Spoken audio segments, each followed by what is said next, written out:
Andrew McCart, IFLTV. I'm here with Jai Opetaia himself. Jai, last time we spoke was out in Saudi and you were about to become a dad. I believe you've had your baby daughter, I believe. Congratulations, how's that been for you? It's been awesome, man. I miss her very much. We're all spending time away from our family, so we're a bit more pumped up now. This time is precious. So does having a child and your baby daughter, does that give you extra motivation going into a fight week like this? We've always had that motivation. We've always wanted to win. It does give you that extra push in the gym. But I feel like we've just always wanted to win anyways. You know what I mean? Definitely. Well, Jack Massey, you've got a good record against Brits so far in your professional career. Jack Massey is tough, strong. He went up against Joseph Parker up at heavyweight, went to 12 rounds. Didn't look out of place up there as well. So do you believe that you're in for a tough night against Jack Massey? Definitely. I don't think it's going to be an easy fight. I've prepared for a hard 12 rounds. He's very durable. He's been in the ring with some great fighters. So, I'm looking forward to it. I'm going to adapt in the ring, find it, and then capitalise on it. I mean, the cruiserweight division right now is on fire. It's a very, very dangerous division to be in when you look at the champions. You've got another world title fight next month, which I will talk about. But for you, there's always been that there's always now a dream of becoming undisputed with fighters. Is that still the motivation for you in this cruiserweight division? Definitely, man. But honestly, I'm not looking past the 12th. This is all talk unless I take care of business on the 12th. So, how's my full focus? I'm in for a hard fight. Let's go deep waters.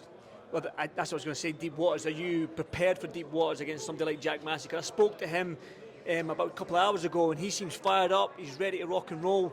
And he said this is his best. He's prepared. So are you ready to go to deep waters if it takes you there? Definitely. I'm always ready for those. We prepare in those.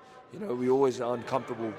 We're comfortable being uncomfortable. We're always chasing pain in the gym. So, this is just another day in the office for us. Chasing pain in the gym. I've never heard that before, but I like it. I'll tell you what, chasing pain in the gym. The reason why I asked about sort of like staying focused in Jack Massey is because there's loads of talk with you and Bivol. There's talk about the winner of Ramirez and Billum Smith coming forward. So how do you stay focused and not take your eye off the ball and stay focused on Jack Massey?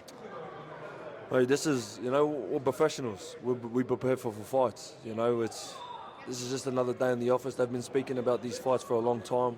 I've been chasing these unification fights. So this is important. We're not taking him lightly at all. We're very focused on this fight. I know you're focused on this fight, but as a human being, as a fighter, there's always that carrot at the end, that dangling. There's talk about the Bivol fight. There's talk about unifying the division again against Billum Smith and Ramirez winner. So does that carrot at the end of this fight, does that give you that extra motivation as well, knowing that there's going to be bigger and better fights in the future? Definitely. That you're always looking at that carrot at the end of the tunnel. You know what I mean? And now he's in the way of it. So we need to remove him from there. And then we need to keep heading towards that carrot. But until then, he's stopping us from getting there. I'll get your opinion on the fights, the main event itself, and Bivol and Beterbiev. It's an intriguing fight as a boxing fan, not just as a fighter, but as a fan. How do you see that fight going? Awesome fight, man. Hey, it's actually a cracker matchup. I feel like as a boxing fan, it's actually one of the best type of matchups that we could see. We got the typical walk forward. He applies smart pressure against the guy that constantly cutting angles, using his feet work, keeping people at the end of his range. So it's a very exciting fight. I'm leaning more towards Bivol because I'm more of a fan of that sort of boxing style. But man, what a fight! I feel like whoever loses is the one that makes the most mistakes. I feel like they both got the tools to win. So whoever makes the mistakes is going to lose that fight. Oh, good. That's good. It's just definitely a juicy fight. Now, I'm going to get your opinion on this fight as well, the Billum Smith and Ramirez fight that's happening next month in November. Again, it's probably your manager's probably got a closer eye than you on that fight, but how do you see that fight going? It's a great fight. I feel like Ramirez is a great boxer, and Billum Smith is a great fighter as well. He's been proving a lot of people wrong in his last couple of fights.